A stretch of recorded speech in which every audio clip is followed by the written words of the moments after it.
If you're looking to start running in 2025, these are 5 tips that I wish I knew when I started, part number 2. We already hit the basics in part number 1. My first tip here is that if you feel yourself slowing down and you're finding it hard to pick back up, chances are your form is off.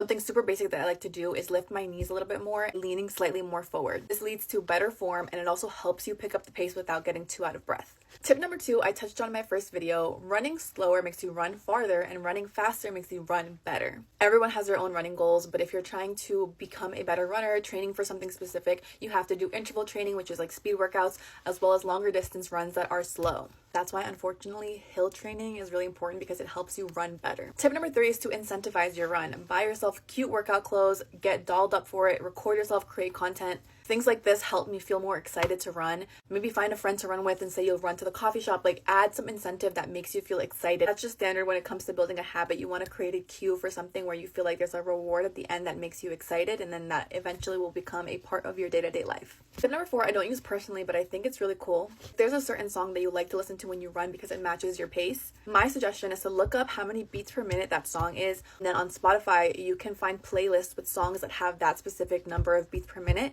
and then you'll have a full playlist of songs that match your energy. The only reason why I haven't used that is because I have Apple Music and I haven't checked if that exists there yet. And tip number 5 is if you're getting blisters or your ankle's hurting, you're having some sort of pain, after you've ran for a while, pay attention to the bottom of your shoe and see which part is the most worn out. Then you can identify which part of your foot you're running with and make corrections. That's why I also suggest recording yourself while you run, because you can pay attention to your form and actually see what you look like while running and make those adjustments. You can become a much better runner.